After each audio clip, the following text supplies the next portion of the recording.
सहनावतु सहनौ भुनक्तु सह वीर्यं करवावहै तेजस्विनावधीतमस्तु मा विद्विषावहै।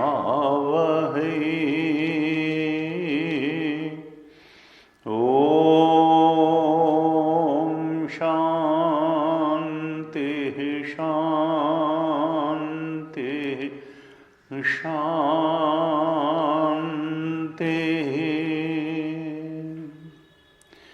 सदाशिवसमारम्भां शङ्कराचार्यमध्यमाम् अस्मदाचार्यपर्यन्तां वन्दे गुरुपरम्पराम्।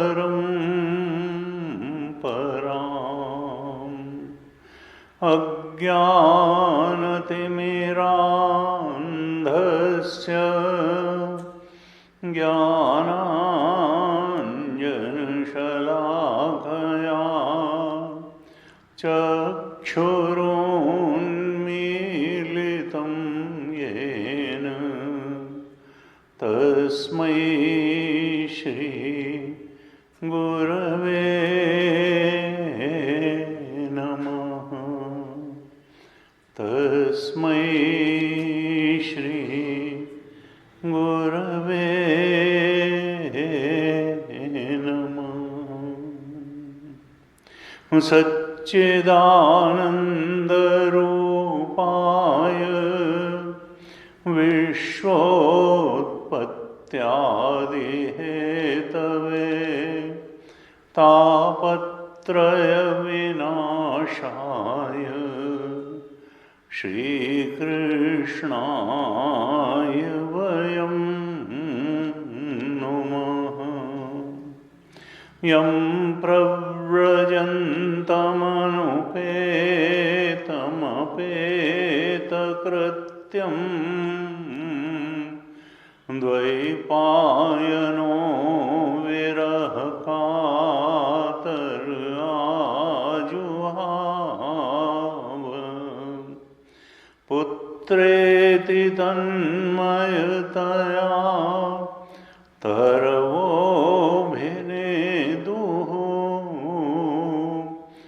तं सर्वभूतहृदयं मुनिमानतोऽस्मि। तं सर्वभूतहृदयं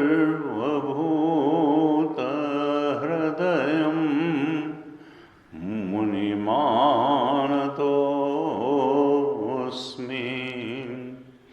नारायणं नमस्कृत्य नरं चैव नरोत्तमं देवीं सरस्वतीं व्यासं ततो जयमुदीरयेत्।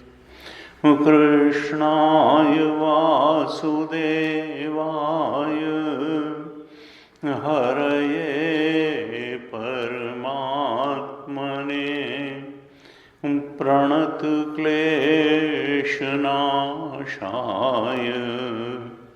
गोविन्दाय नमो नमः। प्रणतक्लेशनाशाय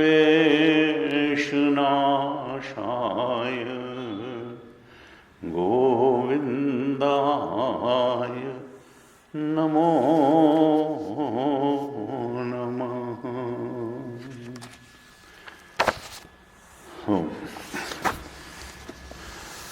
श्रीमद् भागवत महापुराण के 10वें स्कंद पर चर्चा चल रही है। हमने इसके 48 अध्याय तक चर्चा की थी। 48वें अध्याय में उल्लेख था कि कंस का वध करने के पश्चात भगवान कुब्जा पर अनुग्रह करने के लिए कुब्जा के घर गए और फिर जैसा उन्होंने अक्रूर जी से कहा था कि आपके घर भी मैं आऊँगा, तो बलराम जी और उद्धव जी के साथ ही वो अक्रूर जी के घर भी गए। अक्रूर जी का आतिथ्य स्वीकार किया, उनको धन्य किया। अक्रूर जी ने उनकी स्तुति की, बड़ी सुंदर स्तुति की, हमने पिछली कक्षा में चर्चा की थी। और फिर भगवान ने अक्रूर जी को एक विशिष्ट कार्य भी सौंपा। भगवान ने कहा, आप हमारे चाचा जी हैं, हम हमारे हितैषी हैं, और हमारा एक विशिष्ट कार्य करने के लिए अब आप हस्तिनापुर में जाइए, क्योंकि मैंने ऐसा सुना है कि पांडवों के पिता पांडु महाराज का स्वर्गवास हो जाने पर अब धृतराष्ट्र के पास ही अपनी माता कुंती के सहित पांडव रह रहे हैं।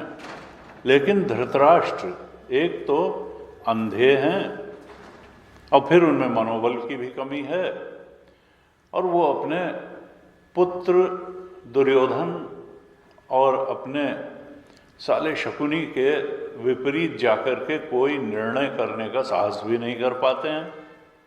तो आप जाइए और जरा ये देख करके आइए कि पांडवों की और उनकी माता कुंती की स्थिति वहाँ कैसी है, उनके साथ कुछ न्यायोचित व्यवहार हो रहा है या नहीं हो रहा है, क्या वो परेशान हैं, और अगर ऐसा है तो फिर मैं ऐसा उपाय करूँगा जिससे मेरे जो वो सुहृद हैं पांडव, तो उनकी स्थिति में सुधार हो सके।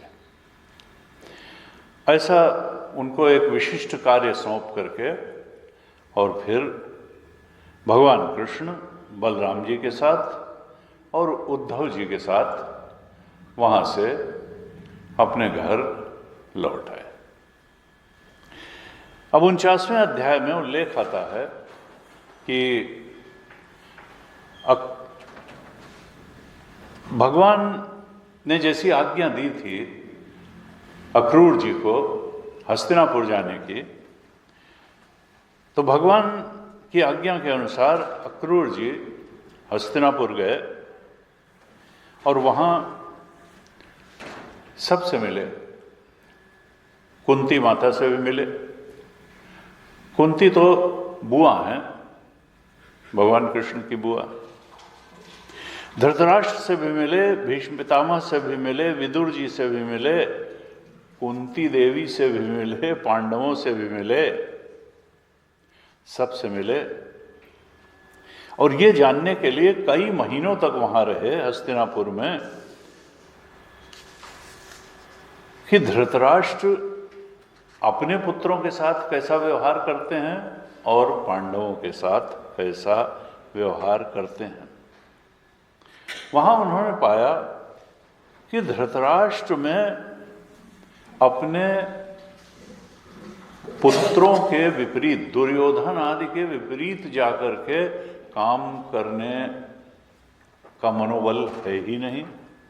अब वो एक प्रकार से अपने दुष्ट पुत्रों और शकुनी जो कपटी था उसकी सलाह पे ही काम कर रहे हैं। कुंती और विदुर ने भी उनको बताया कि अक्रूर जी, ये दुर्योधन आदि जो है पांडवों के प्रभाव से, उनकी वीरता से, उनके शस्त्र कौशल से, उनके सद्गुणों से जलते हैं और इसलिए पांडवों का अनिष्ट करने का प्रयास करते रहते हैं। पहले भी उन्होंने पांडवों पर बहुत अत्याचार किए, लाक्षागृह में जलाया, भीम को विष के लड्डू खिलाने का प्रयास किया। वो तो पांडवों को नष्ट ही कर देना चाहते हैं। इस प्रकार की जानकारी प्राप्त हुई अक्रूर जी को। फिर वो कुंती के घर गए। अक्रूर जी उनके भाई लगते हैं। कुंती अपने भाई के पास जाके बैठ गई और कहा कि भगवान कृष्ण और बलराम, मैंने सुना है कि ये बड़े भक्तवत्सल हैं, शरणागतों के रक्षक हैं, और मैं बिना पति की हो गई हूँ और मेरे बच्चे बिना पिता के हो गए हैं। क्या कृष्ण कभी हमारे यहाँ भी आकर के मुझे और मेरे इन अनाथ बालकों को कुछ सांत्वना देंगे? और फिर कृष्ण को मानो अपने सामने ही समझ करके कुंती कहने लगी, कृष्ण को ही संबोधित करके कहने लगी। 11, 12, 13 श्लोक हैं 49वें अध्याय के। कृष्ण कृष्ण महायोगिन विश्वात्मन विश्वभावन प्रपन्नाम पाहि गोविंद शिशुभि च अवसीदतीम। कृष्ण कृष्ण महायोगिन, हे कृष्ण तुम तो महायोगी हो। विश्वात्मन, तुम विश्व की आत्मा हो। विश्वभावन, तुम विश्व के पोषक हो, समस्त विश्व को जीवन प्रदान करने वाले हो। प्रपन्ना, मैं तुम्हारे शरणागत हूँ, प्रपन्न हूँ। पाहि, मेरी रक्षा करो गोविंद। शिशुभि च, अपने बच्चों सहित मैं बहुत दुख भोग रही हूँ। इस प्रकार से कहा। फिर कहती हैं, ना अन्यत तब पद अम्बोजात पश्यामि शरणम नृणाम। सिवा तुम्हारे चरण कमलों के, पद अंबुज, चरण कमलों के शरण लेने योग्य इस संसार में मैं कुछ और नहीं देखती हूँ। क्योंकि जो लोग बिभ्यताम मृत्यु संसारात, जो लोग इस मृत्युमय संसार से भयभीत हैं, क्यों संसार तो मृत्यु धर्म है। किसी ने कहा इस संसार में कौन सी चीज अवश्यम भावी है? हर चीज तो यहाँ यह है कि कुछ निश्चय नहीं है, बदल जाएगी बदल जाएगी बदल जाएगी। निश्चित कौन सी चीज है इस संसार में कि ऐसा हो क्या ही रहेगा? तो उन्होंने कहा निश्चित यही है कि जो जन्मा है वो मरेगा जरूर। यही यहाँ एक अकाट्य चीज है, मृत्यु धर्मा है ये संसार। जातस्य ही ध्रुवो मृत्यु, बिभ्यताम मृत्यु संसारात। इस मृत्यु धर्मा संसार के भय से भयभीत लोगों के लिए मोक्ष का अन्य कोई उपाय नहीं है सिवा तुम्हारे चरणों की शरण पकड़ने के। कहती है, नमः कृष्णाय शुद्धाय, हे कृष्ण तुम परम शुद्ध हो, तुम सन मात्र हो, तुम चिन्ह मात्र हो, तुम आनंद मात्र हो। ब्रह्मणे, तुम ब्रह्म हो, परमात्मने, तुम ही परमात्मा हो। योगेश्वराय, तुम योगेश्वर हो, योगाय, और तुम स्वयं योग हो। त्वाम अहम शरणम गता, मैं तुम्हें नमन करती हूँ और मैं तुम्हारे शरण में हूँ। इस प्रकार से मानो कृष्ण समक्ष हो, अक्रूर न हो वहाँ कृष्ण ही हो, इस प्रकार से प्रार्थना करती हैं माता कुंती। और प्रार्थना करते करते इतना भाव में डूब जाती हैं कि बड़ी जोर जोर से फपक फपक के रोने लगती हैं। अब रोने लगती हैं तो अक्रूर जी और विदुर जी दोनों तो ऊंचे संत थे, सुख दुख को समान दृष्टि से देखते थे। उन दोनों लोगों ने कुंती माता को समझाया कि देखो तुम्हारे ये जो पुत्र हैं ये साधारण नहीं हैं, ये देव पुत्र हैं। युधिष्ठिर के पिता धर्मराज हैं, धर्म हैं। पवन देव भीष्म के पिता हैं, अर्जुन के पिता इंद्रदेव हैं, ये देवपुत्र हैं सारे, और ये अधर्म का नाश करने के लिए पैदा हुए हैं। इसलिए तुम दुखी मत हो और इनके लिए शोक मत करो। ये लोग एक विशिष्ट कार्य से, देव कार्य से उत्पन्न हुए हैं और ये अपना कार्य करेंगे, इनके लिए शोक मत करो। इसके बाद अक्रूर जी धृतराष्ट्र की सभा में गए और वहां पर जाकर के उन्होंने कृष्ण का संदेश सुनाया, जो कि उसके हित के लिए ही था। अक्रूर जी ने कहा, धृतराष्ट्र जी, आप धर्म पूर्वक प्रजा का पालन करिए, अपने स्वजनों के समान ही पांडवों के साथ भी बर्ताव कीजिए, और ऐसा करने से ही आपको लोक में भी यश मिलेगा और परलोक में भी सद्गति प्राप्त होगी। और अगर आप इसके विपरीत आचरण करेंगे तो लोक में भी आपकी निंदा होगी और आपको नरक में भी जाना पड़ेगा। इसलिए आप अपने पुत्रों और पांडवों के साथ समानता का व्यवहार करिए। और ये सभी जानते हैं कि ये इस संसार में कोई किसी के साथ हमेशा रह नहीं सकता है।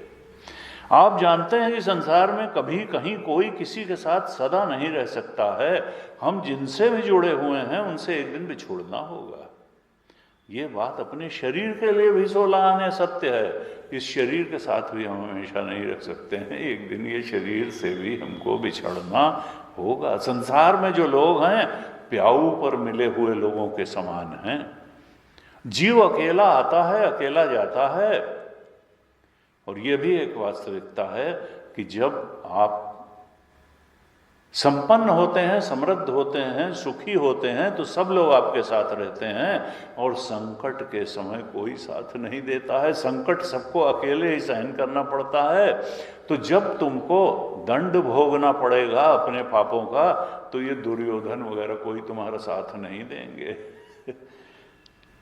जीव अकेला पैदा होता है, अकेला जाता है, और अपनी करनी का फल भी अकेला ही भुगतता है।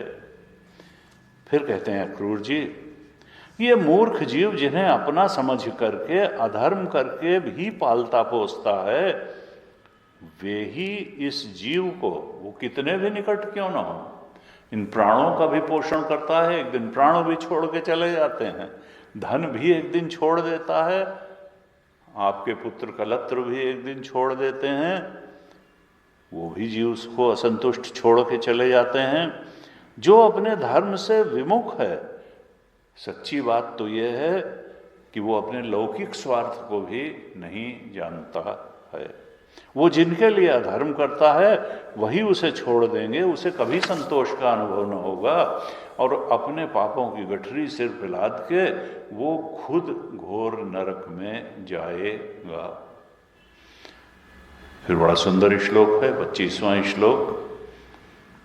कहते हैं ये दुनिया 4 दिन की चांदनी है, सपने का खिलवाड़ है, जादू का तमाशा है और मनोराज्य है। आप अपनी शक्ति से, अपने प्रयत्न से अपने चित्त को रोकिए और ममता में पढ़ करके पक्षपात न कीजिए। समता में स्थित हो जाइए, ममता से ऊपर उठिए और संसार से उपराम हो जाइए और शांत हो जाइए। 25वें श्लोक में अक्रूर जी कहते हैं, तस्मात् लोकमिमं राजन स्वप्न माया मनोरथम वीक्ष्य अयम आत्मना आत्मानम समः शांतो भव प्रभु। चूंकि स्थिति ऐसी है संसार की, क्योंकि ये स्वप्नवत है। स्वप्न माया जादू का खेल है, माया रूप है, मनोरथ मनोराज्य है। इसको इस प्रकार से स्वप्न माया और मनोरथ रूप देख करके समः शांतो भव, आत्मा को ही सत्य जान करके समता में स्थित हो जाइए, शांत हो जाइए, पक्षपात छोड़ दीजिए। धृतराष्ट्र ने कहा, अक्रूर जी आप बहुत अच्छी बात कह रहे हैं, आप मेरे कल्याण की बात कह रहे हैं, आप मेरे भले की बात कह रहे हैं, फिर भी मेरा चित्त बड़ा चंचल है।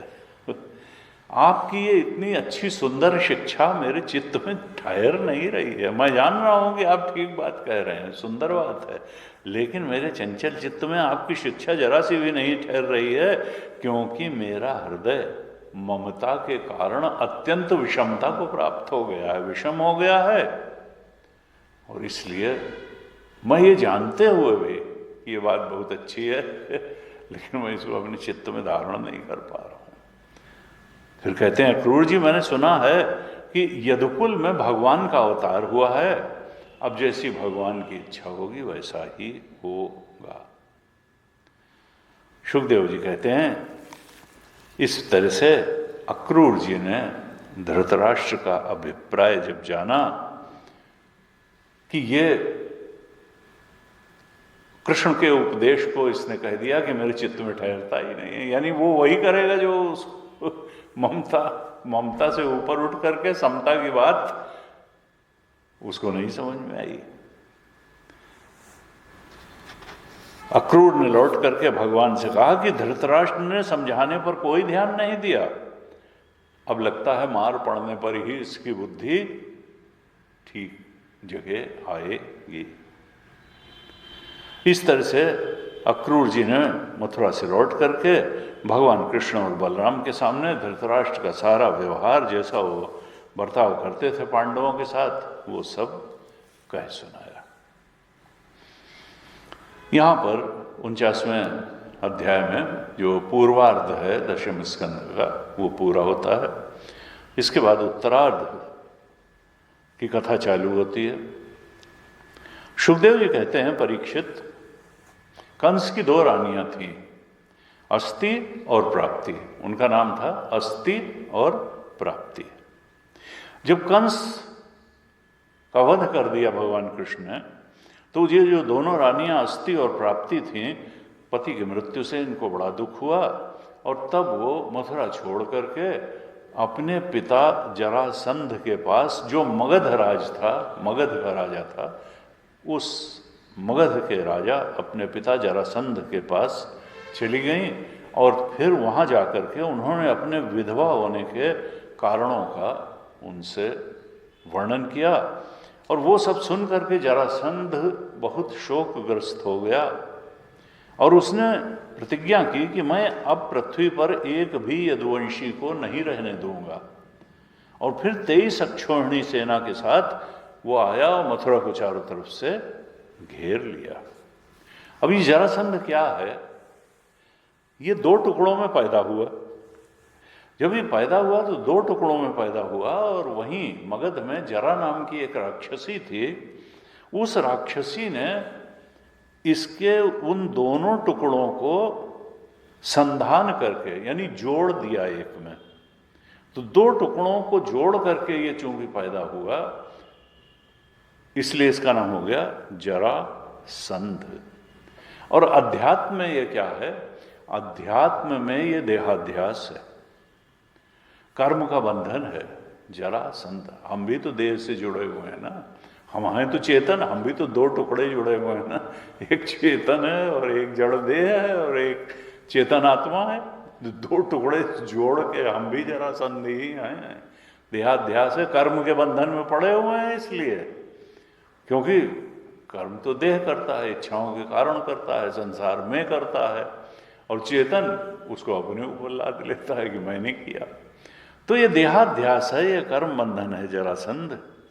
और इस कर्म बंधन में जब व्यक्ति बंध जाता है तब उसके 2 कन्याएं होती हैं, उसके चक्कर में पड़ता है।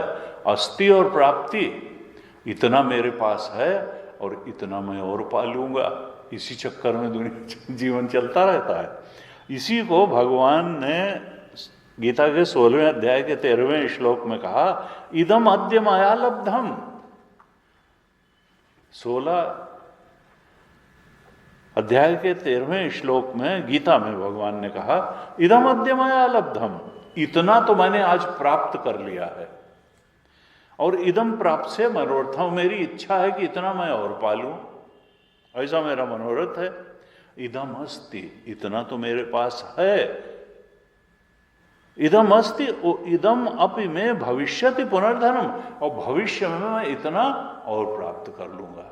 तो बस इन्हीं दो चक्कर में ये जरासंध जो देहाध्यास है, जो कर्म बंधन में पड़ा हुआ है, आत्मा और शरीर का जो गठजोड़ है कि जड़ चेतनई ग्रंथि जो हम हैं, ये है और ये और पालेंगे, ये है और ये और पालेंगे। इदम अस्ति इदम में अपि भविष्यति पुनर्धनम, इतना तो है। तो ये देहाध्यास कर्म बंधन, इसमें बंध करके व्यक्ति अस्थि और प्राप्ति के दुष्चक्र में फंस जाता है। तो ये अध्यात्म में जरासंध प्रतीक है देहाध्यास का, कर्म बंधन का। मनुष्य सोचता है, मनुष्य की दो ही वृत्तियां हैं कि ये है और ये पा लेना है, और वो पा लेना कभी खत्म ही नहीं होता है क्योंकि संसार तो माया में है, कितना भी पालोगे लगेगा अभी ये पा लेना है। तो अस्थि का मतलब क्या है, बैंक में इतना रुपया रखा है, और प्राप्ति का मतलब है इस वर्ष इतना रुपया और आने वाला है, ये सुख मुझे मिला है और ये सुख मुझे अभी और भोगना है। सब लोग जानते हैं कि आत्मा शरीर से भिन्न है, इसलिए आत्मा का आनंद भी भिन्न होना चाहिए, क्वालिटेटिव डिफरेंस होना चाहिए। जड़ संसार से प्राप्त होने वाले, जड़ संसार के जड़ भोग पदार्थों से प्राप्त होने वाले आनंद में और चेतन आत्मा के आनंद में कोई क्वांटिटेटिव डिफरेंस ही नहीं, क्वालिटेटिव डिफरेंस भी होगा। आत्मा का आनंद भिन्न, फिर भी मनुष्य का अधिकांश जीवन जो है वो शरीर और इंद्रिय का सुख भोगने में ही बीतता है। अब संत कहते हैं सुख की इच्छा तो सभी को होती है, लेकिन मनुष्य उस सच्चे आत्म सुख का विचार नहीं करता है। अक्षयम सुखम बाह्य स्पर्शेषु असक्तात्मा विन्दति आत्मनि यत् सुखम स ब्रह्म योग युक्त आत्मा सुखम अक्षयम अश्नुते।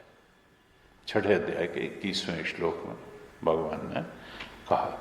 तो इस प्रकार से ये सब बाहर जो बातें उपनिषद और गीता में सिद्धांत रूप से कही गई हैं, वो सब भागवत में और पुराणों में कथानक में पिरो पिरो के कही गई। गुरु जी कहते थे ये वो व्याकरण है, उपनिषद और गीता व्याकरण है और पुराण साहित्य है। व्याकरण है और साहित्य, थोड़ा नीरस सा लगता है लोगों को, साहित्य में रस आता है, लेकिन बात वही है। अब इस प्रकार से जब उसने 23 अक्षौहिणी सेना लेकर के मथुरा को चारों तरफ से घेर लिया, तब भगवान श्री कृष्ण ने विचार किया कि ये तो मेरे तो अवतार का उद्देश्य ही यही है, परित्राणाय साधूनाम विनाशाय च दुष्कृताम धर्म संस्थापनार्थाय संभवामि युगे युगे। दुष्टों का नाश करना और अपने भक्तों को त्राण देना, भक्तों को की भक्ति को बढ़ाना, यही तो मेरे अवतार का उद्देश्य है। तो ये तो बड़ा अच्छा हुआ कि ये 23 अक्षौहिणी सेना दुष्टों की लेकर के हमारे पास आ गया। इसने तो अवसर दे दिया कि पृथ्वी का भार एक साथ जुटा के मेरे पास आ गया है, तो मैं अब इसका नाश कर दूंगा। लेकिन अभी इस जरासंध को मारना ठीक नहीं है, क्योंकि ये जीवित रहेगा तो फिर से दुष्टों की, असुरों की बहुत बड़ी बड़ी सेना लेकर के फिर आएगा मथुरा पर आक्रमण करने, और तब फिर मैं एक जगह बैठे बैठे ही दुष्टों का संहार कर सकूंगा, पृथ्वी के भार को हरण कर सकूंगा और साधु सज्जनों की रक्षा कर सकूंगा और इस पृथ्वी के बोझ को हल्का कर सकूंगा। ये सोच करके भगवान ने सेना तो उसकी सब नष्ट कर दी 23 अक्षौहिणी, और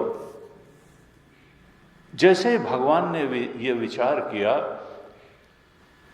वैसे ही सूर्य के समान चमकते हुए, यहाँ उल्लेख है आकाश से 2 रथ वहाँ पहुँचे जिनमें सारी युद्ध सामग्रियाँ थीं, और बलराम और कृष्ण उन दोनों रथों पर सवार हो गए। भगवान कृष्ण ने बलराम जी से सलाह किया, रथ पर सवार होकर के मथुरा से निकले। भगवान का रथ दारू खांक रहा था। भगवान ने अपना पांचजन्य शंख बजाया, जो उनका शांग धनुष है उसका टंकार किया, और फिर देखते ही देखते जरासंध की 23 अक्षौहिणी सेना को कृष्ण बलराम और जो छोटी सी सेना उनकी थी उसने नष्ट कर दिया। अब केवल जरासंध बाकी रह गया, सारी सेना मारी गई। बलराम जी ने जरासंध को पकड़ लिया, लेकिन भगवान कृष्ण ने कहा कि इनको छोड़ दिया जाए। अगर ये फिर से सेना इकट्ठी करके लाएगा तो हम पृथ्वी का भार फिर उतार सकेंगे। और भगवान कृष्ण की सलाह पे बलराम जी ने दया करके जरासंध को छोड़ दिया।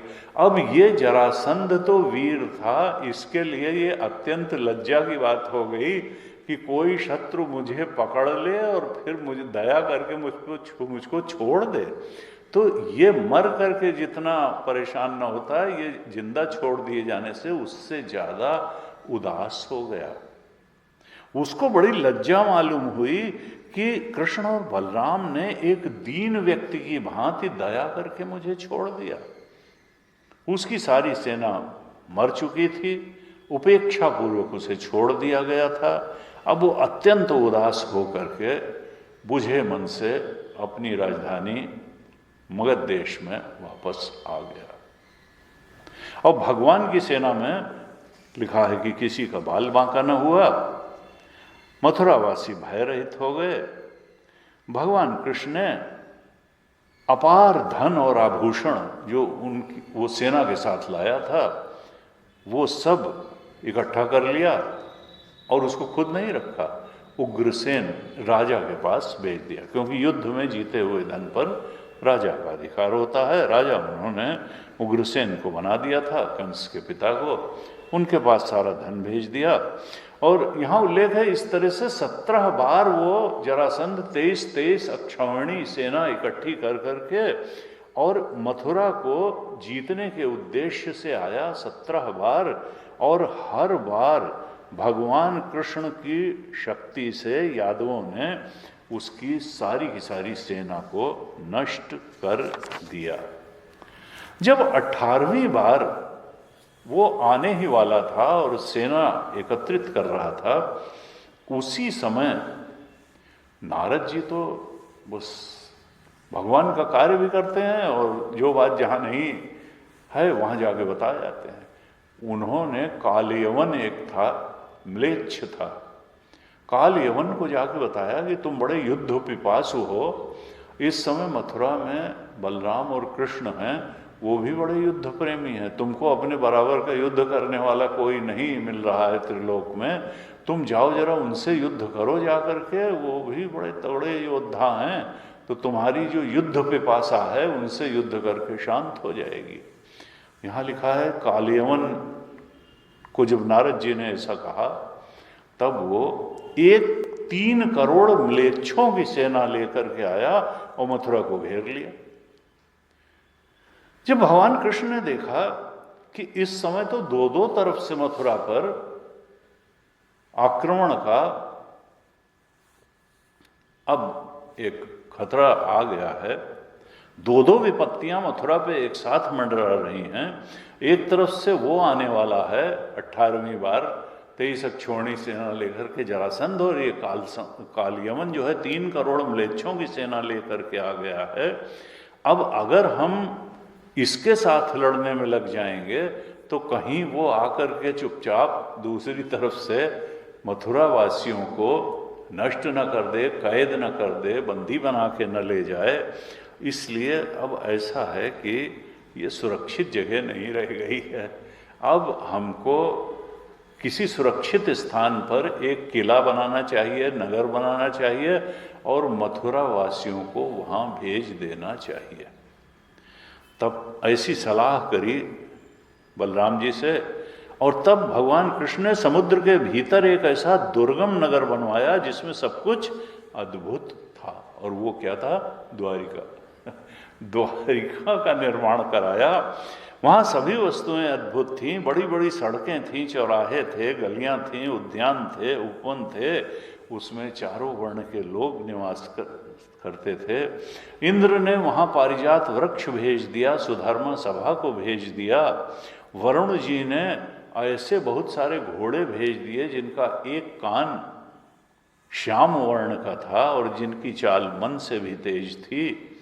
उस सुधर्मा सभा में बैठे मनुष्य को यहाँ उल्लेख है कि भूख प्यास नहीं लगती थी, मृत्युलोक के धर्म छू नहीं जाते थे।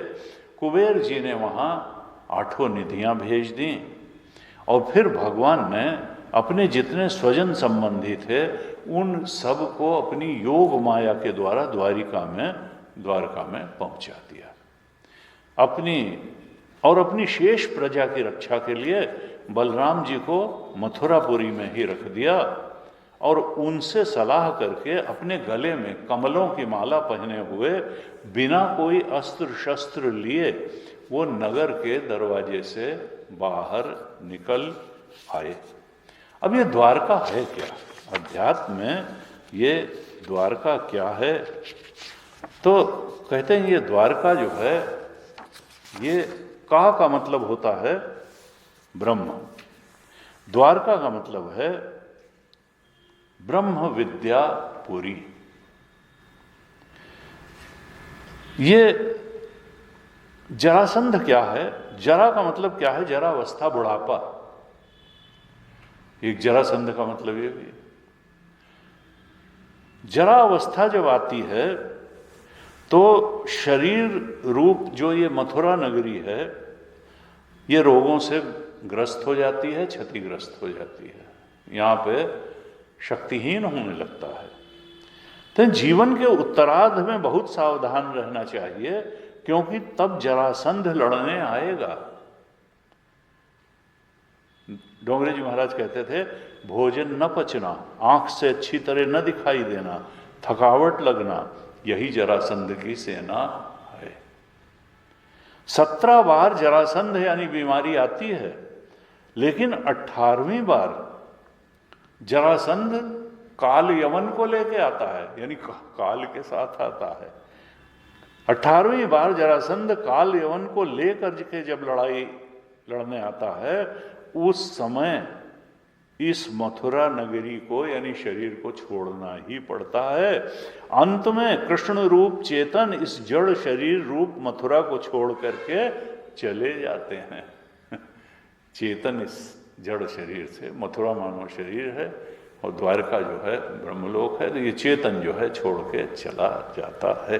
तो इसके पहले कि ये शरीर जाए, हमको द्वारका में प्रवेश, द्वारका का मतलब का माने ब्रह्म, अपने ब्रह्म स्वरूप के बोध में प्रतिष्ठित हो जाना चाहिए। द्वारका में प्रवेश हमको मिल जाना चाहिए। द्वार का मतलब दरवाजा और का माने ब्रह्म, ब्रह्म का दरवाजा द्वारका। जिसके द्वार में ब्रह्म खड़ा हो वो द्वारिका है, यानी जो मोक्ष का द्वार है द्वारका। पुराणों में 7 मोक्षदायी नगरियां कही गई हैं, जिनमें 4 तो इधर ही हैं नॉर्थ इंडिया में या पुराने यूपी में। अयोध्या, मथुरा, हरिद्वार, काशी, ये इधर की हैं। अयोध्या, मथुरा, हरिद्वार और काशी ये मोक्षदायी नगरियां कही गई। और एक साउथ में कांची, मध्य प्रदेश में उज्जैन और गुजरात में द्वारका, ये मोक्षदायी 7 नगरियां कही गई। इधर ये सब मथुरा में अपने स्वजन संबंधियों को योग माया द्वारा भेज करके, और जो अन्य लोग मथुरा में थे उनकी रक्षा के लिए बलराम जी को नियुक्त करके भगवान स्वयं अकेले ही मुख्य द्वार से मथुरा के बाहर निकल आए। जब भगवान मुख्य द्वार से बाहर निकले तो उस समय, यहाँ कई बार भागवत में आता है कि उनके पास 4 भुजाएं थी। कई बार गोदोहन करते हुए आता है कि वो 2 हाथ से दो रहे हैं और 2 हाथ से अपनी अलकें ठीक कर लेते हैं ऐसे। तो उनकी 4 भुजाएं थीं और उन्हें देख करके कालयवन ने निश्चय किया कि निश्चित ही यही पुरुष है, वासुदेव है। नारद जी ने जो जो लक्षण बताए थे वो सब इनसे मिल रहे हैं। लेकिन उसने देखा ये तो बिना किसी अस्त्र शस्त्र के पैदल ही चला आ रहा है इस ओर। तब उसने कहा अच्छा, मुझे जो है ललकारने की कोशिश कि निहत्था लड़ लेगा मुझे, अगर ये बिना अस्त्र शस्त्र के आ रहा है तो मैं भी इसके साथ बिना अस्त्र शस्त्र के और बिना किसी सहयोगी के ही लड़ूंगा, अकेला ही लड़ूंगा और बिना अस्त्र शस्त्र के। ऐसा निश्चय करके वो भगवान श्री कृष्ण की ओर दौड़ा। जब वो भगवान श्री कृष्ण की ओर दौड़ा तो भगवान ने दूसरी ओर मुंह कर लिया और भाग चले वहां से, रणछोड़ हो गए। उन योग दुर्लभ लिखा है प्रभु को पकड़ने के लिए कालयवन भी उसके पीछे पीछे उनके दौड़ने लगा। इस तरह रणछोड़ भगवान लीला करते हुए भाग रहे थे और कालयवन उनके पीछे पीछे भाग रहा था। ऐसे भागते भागते भगवान कृष्ण उस कालयवन को बहुत दूर एक पहाड़ी गुफा में ले गए और भगवान उस पर्वत की गुफा में घुस गए। उनके पीछे कालयवन भी घुसा और वहां उसने देखा कि एक मनुष्य है जो पीतांबर ओढ़ करके सो रहा है। उसने कहा देखो तो इतनी दूर ये मुझे ले आया और यहाँ पीतांबर ओढ़ करके सो रहा है, लगता ऐसे साधु बाबा बन करके कि जैसे इसको कुछ पता ही ना हो। और ये कह के उसने कस के एक लात मारी उस सोते हुए पुरुष के, और लात मारने पर वो सोया हुआ जो पुरुष था पैर की ठोकर लगने से उसने धीरे धीरे अपनी आंखें खोली और थोड़ा वो क्रुद्ध हो गया। तो क्रुद्ध दृष्टि से उसने पास खड़े हुए कालयवन को देखा। जैसे ही उसकी दृष्टि कालयवन पे पड़ी तो कालयवन के सारे शरीर में आग पैदा हो गई और वो क्षण भर में ही जल करके राख हो गया। अब परीक्षित पूछते हैं शुकदेव भगवान से, ये भगवान जिसके दृष्टिपात मात्र से कालयवन जलकर भस्म हो गया वो पुरुष कौन था, उसमें कैसी शक्ति थी और वो पर्वत की गुफा में जा करके क्यों सो रहा था। शुकदेव जी कहते हैं परीक्षित, वो जो वहां सोने वाले पुरुष थे वो राजा मुचकुंद थे और ये इक्ष्वाकु वंशी महाराजा मानधाता के पुत्र थे। राजा मुचकुंद थे। एक बार ऐसा हुआ कि असुरों से अत्यंत भयभीत हो गए इंद्र आदि देवता, और तब उन्होंने अपनी रक्षा के लिए राजा मुचकुंद से प्रार्थना की। उनकी प्रार्थना पर, देवताओं की प्रार्थना पर राजा मुचकुंद ने बहुत दिनों तक देवताओं की रक्षा की। और उसके बाद जब देवताओं को अपने सेनापति के रूप में स्वामी कार्तिकेय मिल गए तब उन्होंने राजा मुचकुंद से कहा कि राजन अब आप विश्राम कीजिए और आपकी जो भी इच्छा हो वो वर हमसे मांग लीजिए कि हम जो है कैवल्य मोक्ष देने के अलावा आपको सब कुछ दे सकते हैं, क्योंकि कैवल्य मोक्ष देने की सामर्थ्य केवल अविनाशी परमात्मा भगवान विष्णु में ही है। जब देवताओं ने ऐसा कहा तो राजा मुचकुंद बहुत थके हुए थे युद्ध से। उन्होंने देवताओं से निद्रा का वर मांगा, निद्रा का ही वर मांगा और वो वर पाकर नींद से भर करके वो उस पर्वत की गुफा में जाके सो गए। और वर देते समय देवताओं ने कह दिया था कि राजन सोते समय यदि कोई मूर्ख व्यक्ति आपको बीच में जगा देगा तो वो आपकी दृष्टि पड़ते ही उसी क्षण भस्म हो जाएगा। इस प्रकार से देवताओं का दिया हुआ चूंकि वरदान उनके पास था, कालयवन ने जैसे ही उनको जगाया तो वो भस्म हो गया। भगवान कृष्ण ने इस प्रकार से एक पंथ दो काज किया। उन्होंने अपने भक्तों को दर्शन दे दिया और कालयवन को निपटा दिया। भगवान कृष्ण ने कहा मुचकुंद से कि राजर्षि, मैं तुमसे बहुत प्रसन्न हूं, तुम्हारी जो अभिलाषा हो वो वर मुझसे मांग लो, क्योंकि जो पुरुष मेरी शरण में आता है उसके लिए कोई भी वस्तु अप्राप्त नहीं रह जाती है, कोई ऐसी वस्तु नहीं रह जाती जिसके लिए वह शोक करे। जब ऐसे भगवान ने कहा तब राजा मुचकुंद ने भगवान के चरणों में प्रणाम किया और उनकी स्तुति की। बड़ी सुंदर स्तुति है। मुचकुंद ने कहा प्रभु इस जगत के सभी प्राणी आपकी माया से मोहित हो रहे हैं और इसलिए आपसे विमुख होकर के अनर्थ में ही फंसे रहते हैं, आपका भजन नहीं करते हैं। वे सुख के लिए घर गृहस्थी के झंझटों में फंस जाते हैं और अनेक प्रकार के दुखों का मोल जो है, अनेक प्रकार से दुख पाते हैं और इस तरह से समस्त प्राणी, समस्त स्त्री पुरुष ठगे जा रहे हैं। ये मनुष्य जन्म होना अत्यंत दुर्लभ है। आपकी अहेतुकी कृपा से ही मनुष्य जन्म प्राप्त होता है और इसे अनायास प्राप्त करके भी जो अपनी मति को असत संसार में ही लगा देते हैं, संसार के तुच्छ सुखों के भोग करने के लिए ही जीवन भर प्रयत्न करते रहते हैं, वे मानो अज्ञान के अंधेरे कुएं में ही पड़े रहते हैं और भगवान के चरण कमलों की उपासना नहीं करते हैं।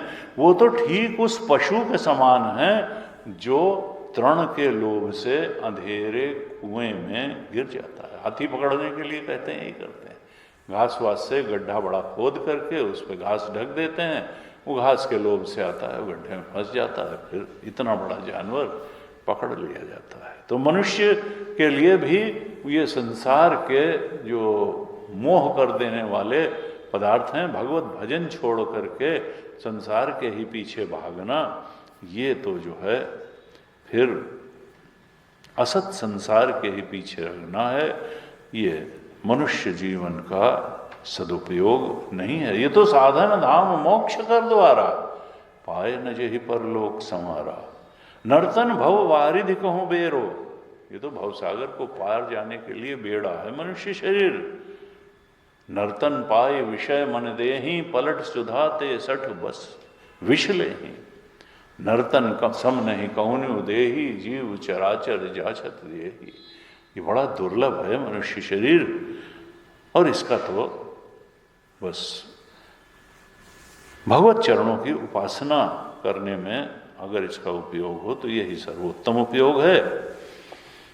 कहते हैं भगवान ये शरीर जो है घड़े और भीत के समान है।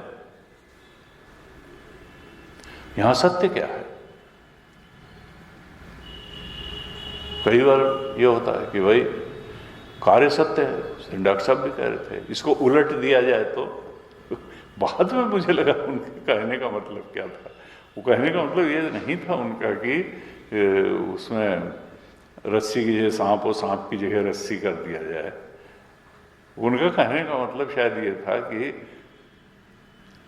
चेतन को कारण मान करके जड़ को उसका कार्य मानने के बजाय जड़ को कारण मान करके चेतन को उसका कार्य क्यों ना मान लिया जाए, उलट दिया जाए। मतलब ये जो कोई वैज्ञानिक धारणा है कि भाई एक सूरज का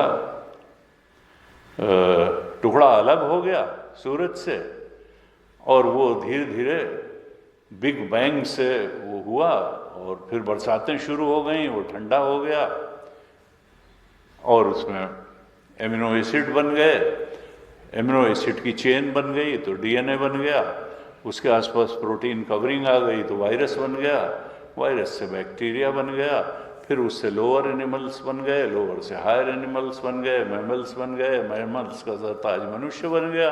तो बायोलॉजिकल इवोल्यूशन यानी फ्रॉम पंचभूत टू चेतन, विज्ञान का यही है। क्योंकि विज्ञान जो है वो जड़ को ज्यादा बड़ा सत्य मान करके चेतन को जड़ के संयोग से उत्पन्न होने वाली चीज भर मान लेता है। चेतन के बारे में अलग से वो कोई विश्लेषण नहीं करता है। वो कहता है, या तो वो कह देता हमारा विषय नहीं है चेतन, हमारा विषय तो जड़ है, संसार है, शरीर है, जो जड़ है उसी की। भावनाओं का भी विश्लेषण बहुत नहीं करता है, विचार का भी विश्लेषण नहीं करता है, और विचार को जानने वाले जो चेतन साक्षी का भी विश्लेषण नहीं करते। लेकिन वेदांत क्या कहता है कि कारण जो होता है वो सूक्ष्म होता है और कार्य जो होता है वो स्थूल होता है। वाचारंभणम विकारो नामधेयम मृत्तिका इति एव सत्यम। छांदोग्य उपनिषद में कहा वाचारंभणम विकार, मृत्तिका ही सत्य है। मृत्तिका इति एव सत्यम, मिट्टी कारण है, घड़ा कार्य है। मिट्टी सत्य है, घड़ा क्या है? एक नाम रूप का आरोपण है मिट्टी में, खाली घड़ा। मिट्टी सत्य है, चाहे सकोरा बना लो, चाहे सुराही बना लो, चाहे घड़ा बना लो, चाहे कुल्हड़ बना लो, वो सब शेप है, नाम रूप का आरोपण है। सत्य तो मिट्टी है। इसी तरह वेदांत का कहना है, ये बिल्कुल गलत बात है कि जड़ पूर्विका इयम सृष्टि, इस सृष्टि के पूर्व में सदैव सौम्य इदम अग्रे आसीत एकमेवाद्वितीयम। सत ही था, वो चेतन भी था, आनंद भी था। वो सत चेतन स्वरूप था, सत चित आनंद। वो जड़ रूप नहीं था सत्य, सच्चिदानंद इसीलिए कहते हैं। सत था लेकिन सत जड़ नहीं था, चेतन था, और वो आनंद स्वरूप भी था। ये नहीं देखिए। तो अब हम अगर देखें तो कार्य सूक्ष्म होता है और कारण स्थूल होता है। और असल में कार्य कुछ होता नहीं है, वो तो कारण का ही अन्यथा रूप में प्रकटीकरण होता है। मिट्टी ही अन्यथा रूप में प्रकट होकर के सुराही बन जाती है, घड़ा बन जाती है, कुल्हड़ बन जाती है, सकोरा बन जाती है, प्याली बन जाती है। अब जो सूक्ष्म होगा वो कारण होगा और जो स्थूल होगा वो कार्य होगा। पंचभूत में भी हम देखते हैं, जो हमारे यहाँ मान्यता है कि आकाश से वायु बनी, वायु से जल बना, जल से वायु से अग्नि बनी, अग्नि से जल बना, जल से पृथ्वी बनी। तो जो जितने बाद में बना वो ज्यादा स्थूल है। और स्थूल का मतलब क्या है? वो ज्यादा इंद्रियों से पकड़ में आता है। आकाश का गुण क्या है? शब्द, कान से पकड़ में आता है। वायु दो इंद्रियों, वायु में सरसराहट भी है तो शब्द भी होता है और स्पर्श भी होता है। अग्नि में चिटचिट भी होती है, शब्द भी होता है और स्पर्श भी होता है और रूप भी होता है। आंख से भी पकड़ में आती है, तीन इंद्रियों से पकड़ में आ गई। और जल में क्या है? रस, तो वो चार इंद्रियों से पकड़ में आ जाता है। देख भी सकते हैं जल, उसका स्पर्श भी होता है और कलकल बहता पानी। और वो पृथ्वी जो पांच इंद्रियों से पकड़ में आती है, गंध भी उसमें आ जाए। तो स्थूल जो है हमेशा कार्य होगा और सूक्ष्म हमेशा कारण होगा। अब अगर हम कार्य से कारण की तरफ बढ़ें तो हमको स्थूल से सूक्ष्म की तरफ बढ़ना पड़ेगा। पृथ्वी से आकाश तक पंचभूत में बढ़ेंगे तो कारण से कार्य की तरफ बढ़ना होगा। लेकिन आकाश से भी सूक्ष्म हमारा मन है। मन में भावनाएं होती हैं, भावनाओं से भी सूक्ष्म, मन से भी सूक्ष्म हमारी बुद्धि है। वो जान लेती है कि मन इस समय दुखी है, कि मन इस समय सुखी है, कि मन इस समय शांत है, कि मन इस समय क्रोधित है। भावनाओं को भी जान लेती है बुद्धि। और बुद्धि में विचार हैं, तर्क हैं, मेमोरी है, पता नहीं क्या क्या है। बुद्धि तर्क से चलती है, विचार से चलती है। और एक तत्व ऐसा भी हमारे अंदर है जो ये भी जान लेता है कि इस समय विचारों की अधिकता है, इस समय विचार कम है, इस समय शत्रु का विचार है, इस समय मित्र का विचार है, इस समय बचपन का विचार है, इस समय मार्केट का विचार है, इस समय ऑफिस का विचार है। वो है चेतन, वो है दृष्टा, वो है साक्षी। वो बुद्धि से भी सूक्ष्म है, बुद्धि की वृत्तियों से भी सूक्ष्म है, साक्षी। तो दो तरीके की चीजें हो गई। एक हो गई इंद्रिय भाष्य। इंद्रिय भाष्य ये सारा का सारा जगत है, जो जगत के भेद विभेद को जानता है। इंद्रियों से वो तो इंद्रिय भाष्य हो गया, बाहर का संसार, और एक अंदर का संसार है, यानी भावनाओं और विचारों का जो संसार है वो साक्षी भाष्य है। तो इंद्रियों से भी सूक्ष्म है, बाह्य संसार जो इंद्रिय भाष्य है उससे सूक्ष्म है अंतरंग संसार, मन और विचारों का, भावना विचार का संसार, और वो दृष्टाभाष्य है, साक्षी भाष्य है। इसका मतलब कार्य कारण की परंपरा में, स्थूल से सूक्ष्म की परंपरा में जो सबसे अंतरंग बात हमको मिली वो मिली साक्षी दृष्टा। वो सबको जानता है, वो है चेतन, वो जड़ नहीं है। इसका मतलब स्थूल जड़ ना, सूक्ष्म क्या होगा, चेतन ही सूक्ष्म होगा। उल्टा नहीं किया जा सकता है, जैसे डॉक्टर साहब कह रहे थे उल्टा कर दें तो क्या, उल्टा किया ही नहीं जा सकता है। इसलिए वेदांत ने कहा चेतन पूर्विका इयम सृष्टि, ये सृष्टि चेतन पूर्विका है, ये जड़ पूर्विका नहीं है, क्योंकि सूक्ष्मतम ही कारण हो सकता है और स्थूल की तरफ कार्य होगा, और सूक्ष्मतम जड़ नहीं है, सूक्ष्मतम चेतन है, जानने वाला तत्व। इवन अंतरंग की सूक्ष्मता, भावना और विचार की सूक्ष्मता को जानने वाला जो है वो उससे भी सूक्ष्म शुद्ध चेतन या साक्षी जो है, दृष्टा जो है, वो तो हमको अपने ध्यान से ही मालूम पड़ जाता है कि ये सूक्ष्म है। तो दृष्टा की सूक्ष्मता को हम नकार नहीं सकते हैं, वही है सूक्ष्मतम। तो वो कारण होगा और बाकी के कार्य होंगे। और यहाँ पर आकर के पतंजलि महाराज भी रुक गए, रजनीश भी अटक जाता था, और कहें तो बुद्ध भी अटक गए, क्योंकि बुद्ध विपස්සना तक आकर के रह गए, द्वैत में ही रह गए, क्योंकि एक साक्षी है, एक दृष्टा है, एक दृश्य है, अभी भी द्वैत बना हुआ है। ये वेदांत ही बताता है कि वो जो दृष्टा है वो आत्मा है, लेकिन अयम आत्मा ब्रह्म। ये बात वेदांत के अलावा कोई दर्शन यहां तक अद्वैत तत्व तक नहीं पहुंच पाया। सब द्वैत में फंस के रह गए और अपनी पीठ ठोंकते रहे कि अयम आत्मा ब्रह्म। ये केवल और केवल महावाक्य के बोध से ही जाना जा सकता है कि वो साक्षी जो सब कुछ का कारण है, जो सबसे सूक्ष्म है, वो केवल तुम्हारी विचारों और भावनाओं का साक्षी नहीं है, वो ब्रह्म है। तत्त्वम असि, वह तुम हो, प्रज्ञानम ब्रह्म। ये जो साक्षी है, प्रज्ञान है, वो ब्रह्म है। प्रज्ञानम ब्रह्म तत्त्वमसि, अयम आत्मा ब्रह्म, और तब अहम ब्रह्मास्मि। ये इस आत्मा को ब्रह्म जानने के बाद बात पूरी होगी कि ये एकमात्र सत्य है। और जब वो एकमात्र सत्य है तो इसका मतलब बाकी जो कुछ वेहरज्जु सर्ववत असत है, कार्य का कहीं कोई अस्तित्व नहीं है। वाचारंभणम विकारो नाम देव, वो नाम रूप का आरोपण है, एक वाणी का खेल है, वाग विलास है, असत है, दुखद है, इच्छाओं का प्रक्षेपण मात्र है, उसकी कोई रियल एग्जिस्टेंस नहीं है।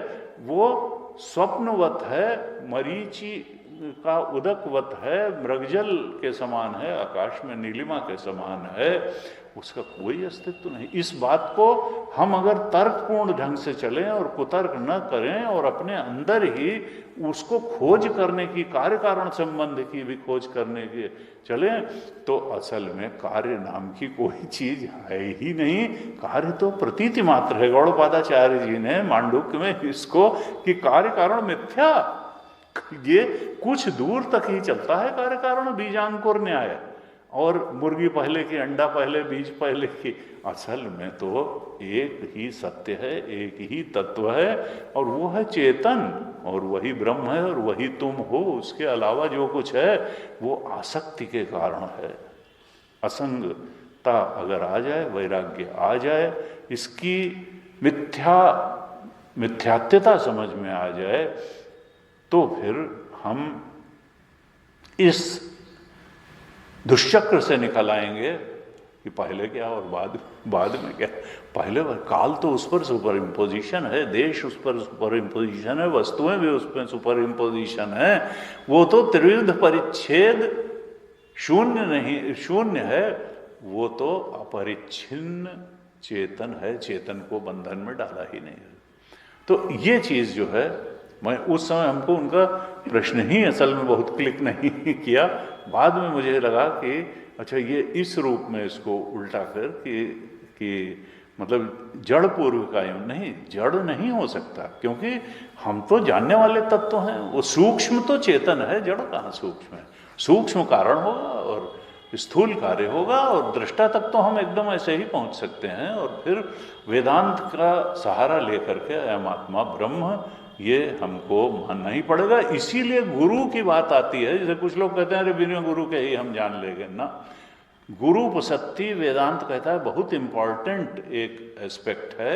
क्यों? क्योंकि गुरु जिसने जान लिया अपने गुरु को सरेंडर करके अयम आत्मा ब्रह्म, वही जब महावाक्य का उपदेश करेगा तब केवल ध्यान करके हम दृष्टा तक पहुंच सकते हैं। लेकिन दृष्टा के ब्रह्म स्वरूप तक पहुंचने के लिए गुरु का उपदेश आवश्यक होगा, महावाक्य का उपदेश आवश्यक होगा। उसको हम ध्यान करके आत्मा के ब्रह्मत्व को नहीं जान सकते हैं। वहाँ वृत्ति का उपयोग करना पड़ेगा, गुरु के उपदेश को आत्मसात करना पड़ेगा। फिर हम जान लेंगे कि जिस दृष्टा, ये दृष्टा आत्मा जो है ये असल में ब्रह्म है, ये एकमात्र सत्य है, अद्वैत तत्व है और इसके अलावा और कुछ नहीं है। वहाँ जाकर के बात समाप्त हो गई। केवल इसीलिए पतंजलि दर्शन पे वेदांत इम्प्रूवमेंट है। पतंजलि तक ही रह जाने पे वो बात आएगी नहीं। हम सत्य के वास्तविक केवल दृष्टा तक पहुँचना, और फिर अनेक दृष्टा हैं और प्रकृति भी अलग है, वो बात है नहीं, बनेगी नहीं। अद्वैत तत्व तक पहुंचना ही होगा, और वो केवल और केवल वेदांत के सहारे से पहुंचा जा सकता है। गुरु के उपदेश और महावाक्य के उपदेश से ही पहुंचा जा सकता है। तो इस प्रकार से कहा। यहाँ पर मुचकुंद महाराज कहते हैं कि ये शरीर जो है घड़े और दीवार के समान मिट्टी का है, और दृश्य होने के कारण ये उन्हीं के समान अपने से अलग भी है। जैसे दीवार और घड़ा हमसे अलग हैं, दृश्य कोटि में आते हैं, ऐसे ही शरीर भी दृश्य कोटि में है। देखा जाए तो मन भी दृश्य कोटि में है, देखा जाए तो बुद्धि भी दृश्य कोटि में है। तो ये हमसे अलग है। देखने वाला देखी जाने वाली चीजों से अलग होता है। दृश्य दृष्टा थोड़ा होता है, दृष्टा है। और दृष्टा का फिर कोई दृष्टा नहीं होता है, दृष्टा अंतिम चीज है। बस उसके बाद तो यही जानना है कि ये दृष्टा ब्रह्म है। बाकी ये नहीं कि अनवरत श्रृंखला है कि इसका भी कोई दृष्टा है ना। मन का दृष्टा बुद्धि है, और बुद्धि का दृष्टा चेतन है, जीव चेतन है। तो दृश्य होने के कारण ये शरीर भी घड़े और दीवार के समान मिट्टी का है और मुझसे अलग है, लेकिन हमने उसी को अपना स्वरूप मान लिया। ये विचार की कमी है। तो मुझे ये करना चाहिए, मुचकुंद कहते हैं, और ये नहीं करना चाहिए। ये हमारा कर्तव्य है, और ये कर्तव्य नहीं। संसार में हम ये करते रहते हैं, ये करें ये न करें, ये कर्तव्य है ये कर्तव्य नहीं है। अरे मनुष्य का एकमात्र कर्तव्य है कि भगवान की भक्ति से मुंह न चुराओ अपने स्वरूप के बोध से मुंह न चुराओ। अपने दृष्टा की पहचान ठीक ठीक कर लो और उस दृष्टा को ब्रह्म जान लो। ये सबसे बड़ा कर्तव्य है। इह चेद वेदी दथ सत्यमस्ति न चेद इह अवेदीन महती विनष्टि। केनोपनिषद में कहा, अगर तुम यहाँ इस लोक से, इस शरीर से अपने को जान के गए तब तो अपने बहुत बड़ा कल्याण किया, और नहीं तो तुमने अपने बहुत बड़ा इस जीवन का नाश कर लिया। इह चेद वेदी तथा सत्यमस्ति। अपने आत्मस्वरूप को, आत्मसत्य को जान के गए तो तुमने ठीक काम किया। न चेद अवेदी, नहीं तो तुमने अपना नाश किया। भूतेषु भूतेषु विचित्य, और ये अनेक नहीं है आत्मा, सब में वही एक आत्मा है, सब भूतों में वही है, सबका अधिष्ठान वही है, सबका प्रकाशक यही है। भूतेषु, सब में उसको पहचान लो, खाली अपने अंदर ही नहीं। फिर पहले तो अपने अंदर दृष्टा के रूप में पहचानोगे, फिर सबके अधिष्ठान और प्रकाशक के रूप में, सर्वाधिष्ठान और सर्व प्रकाशक के रूप में पहचानोगे। भूतेषु भूतेषु विचित्य धीरा प्रेत्यस्मान लोका। फिर जब तुम इस लोक से जाओगे तो पुनर्जन्म नहीं होगा, तुम तो अपने ब्रह्म स्वरूप में ही रहोगे। प्रेत्य अमृता, अमृत स्वरूप को प्राप्त कर लोगे। तो कहा विविध कर्तव्य तुम्हारा एकमात्र कर्तव्य है भगवत प्राप्ति, और इससे किसी प्रमाद के कारण विमुख नहीं होना चाहिए। संसार में बांध के रखने वाले विषयों की लालसा नहीं तो दिन दूनी रात चौगुनी बढ़ती जाती है, और व्यक्ति संसार के आकर्षणों के हाथ में खिलौना बन करके जीवन जीता चला जाता है। कहते हैं जिसकी तृष्णा बढ़ी हुई है वो कभी सुखी नहीं हो सकता है। भर्तृहरि ने भी कहा तृष्णा न जीर्णा वयमेव, ये संसार के भोगों आकर्षणों की तृष्णा वैसी ही बनी रहेगी, बढ़ती ही चली जाएगी। यहाँ की आसक्ति जब तक विचार नहीं करोगे, सत्संग नहीं करोगे, चिंतन मनन नहीं करोगे, साधना नहीं करोगे, तब तक अपने आप जाने वाली नहीं है। कहते हैं जीव अनादिकाल से इस जन्म मृत्यु रूप संसार में भटक रहा है, और जब इस संसार में भटकने के चक्कर से छूटने का समय आता है तभी उसको सत्संग प्राप्त होता है। और जब सत्संग प्राप्त होता है, संतों का साथ प्राप्त होता है, तभी आप में जीव की बुद्धि अत्यंत दृढ़ता से लग जाती है। सत्संगति मुद मंगल मूला, मिलहि जो संत हो ही अनुकूला। भक्ति स्वतंत्र सकल रस खानी, बिनु सत्संग न पावहि प्राणी। तुलसीदास ने बार भक्ति भी सत्संग, ये नहीं कि ज्ञान ही केवल गुरु से मिलता हो, भक्ति भी, क्योंकि जिसका आप संग करेंगे, दुहसंग करके आप अपने को बहुत दिन बचा नहीं रख पाएंगे। को न कुसंगति पाई नसाई, रहाई न नीच मते चतुराई। और उससे सत्संग से क्या है कि पारस परस कुधात सुहाई। सत्संग ऐसी पारस मणि है कि लोहा जिसको सबसे निम्न धातु माना जाता है वो भी सोने में बदल जाती है। तो सत्संगति दुर्लभ संसारा, निमिष दंड भर एकहु भारा। तुलसीदास ने कहा कि दुर्लभ है, अगर थोड़ी देर का भी सत्संग मिल जाए तो मनुष्य का कल्याण हो सकता है। कहते हैं अंतर्यामी प्रभु, मैं आपके चरणों की सेवा के अतिरिक्त कोई वर नहीं चाहता हूं।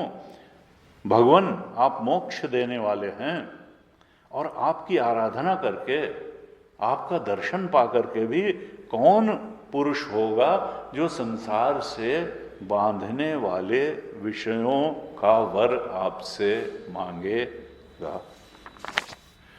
कहते हैं भगवान, मैं तो सतोगुण, रजोगुण और तमोगुण से संबंध रखने वाली सारी कामनाओं को छोड़ करके केवल आपकी शरण ग्रहण करना चाहता हूं। मैं अनादिकाल से इन कर्म फलों को भोगते भोगते बहुत दुखी हो गया हूं, आर्त हो गया हूं, परेशान हो गया हूं।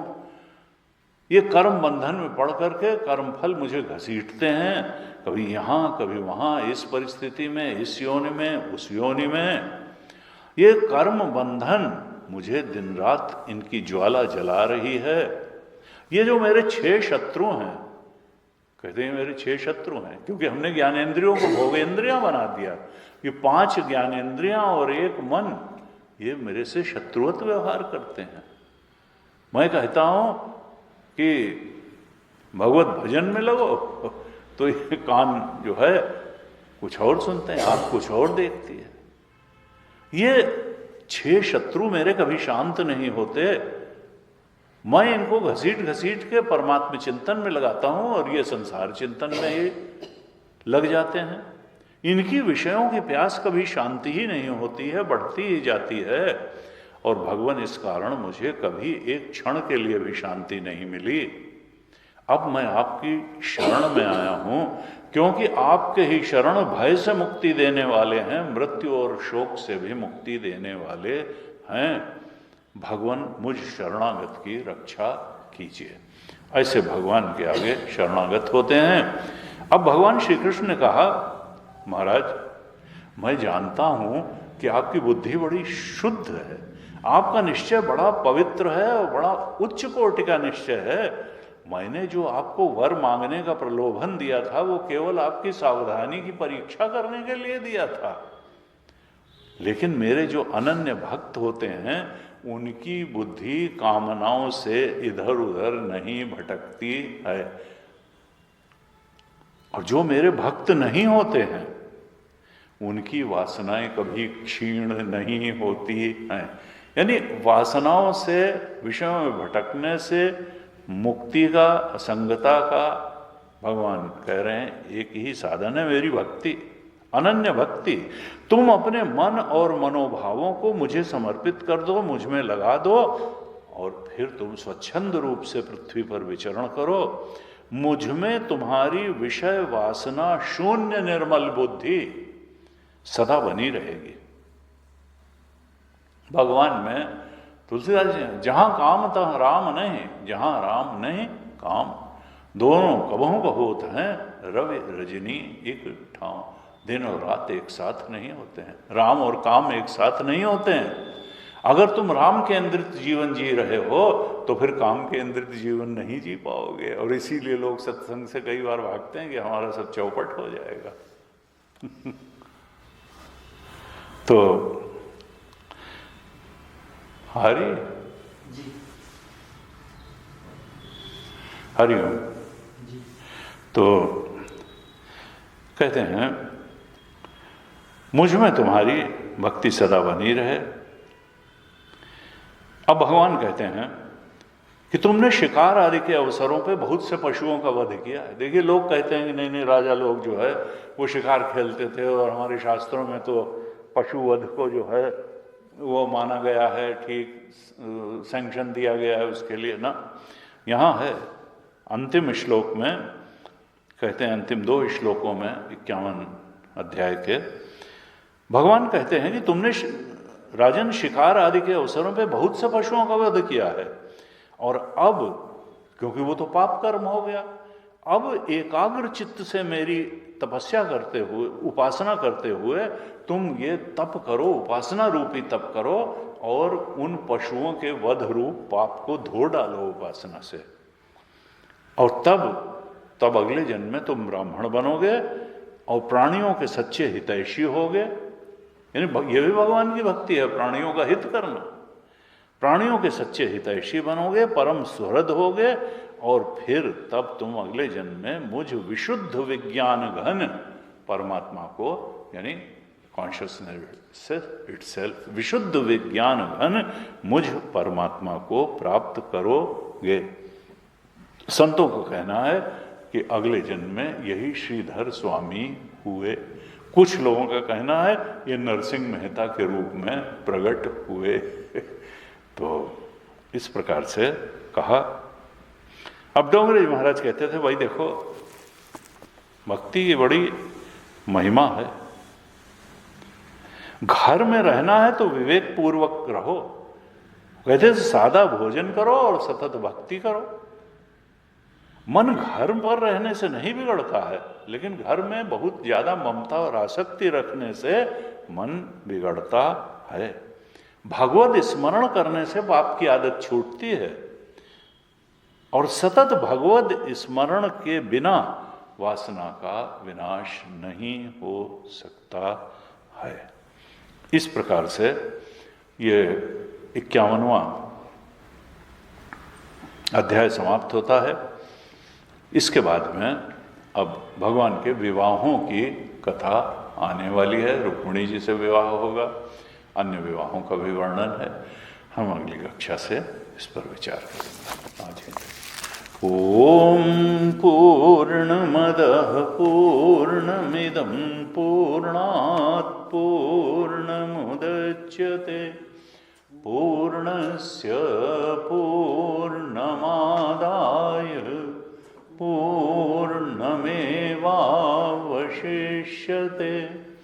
ओम शांतिः शांतिः शांतिः।